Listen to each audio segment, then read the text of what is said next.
واقعہ 1990 کی دہائی کا ہے۔ میرے ایک رشتہ دار گاؤں میں رہتے تھے۔ وہ اکثر رات گئے اپنے کھیتوں میں پانی لگانے جایا کرتے تھے کیونکہ اس وقت بجلی آتی تھی۔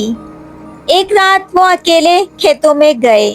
اندھیرا بہت زیادہ تھا، بس دور کہیں بجلی کی کھمبے کی مدھم بلب کی روشنی جھلک رہی تھی۔ جب وہ پانی دے کے کھیتوں کے پاس بیٹھے تو اچانک انہیں لگا جیسے کھیت میں کوئی چل رہا ہے۔ قدموں کی آواز بالکل صاف سنائی دے رہی تھی۔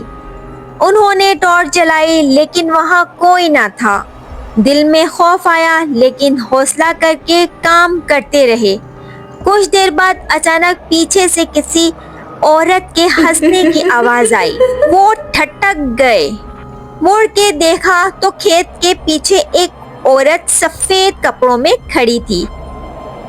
اس کے بال کھلے ہوئے تھے اور چہرہ صاف نظر نہیں آ رہا تھا۔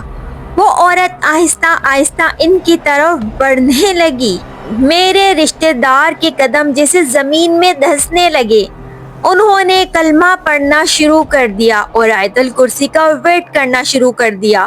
وہ عورت اچانک سے غائب ہو گئی، مگر اس کے جانے کے بعد پورے کھیت میں ایسی بدبو پھیل گئی جیسے سڑی ہوئی لاش رکھی ہو۔ وہ ڈرتے ہوئے بھاگ کر گاؤں واپس پہنچے۔ اگلے دن گاؤں کے بزرگ کو بتایا گیا تو انہوں نے کہا کہ اس جگہ کئی سال پہلے ایک عورت کی لاش ملی تھی جو کسی نے قتل کر کے کھیتوں میں پھینک دی تھی۔ تب سے اکثر لوگوں کو راتوں کے وقت وہاں ایک سایہ دیکھتے ہیں اور عورت کے ہنسنے کی آوازیں سنائی دیتی ہیں۔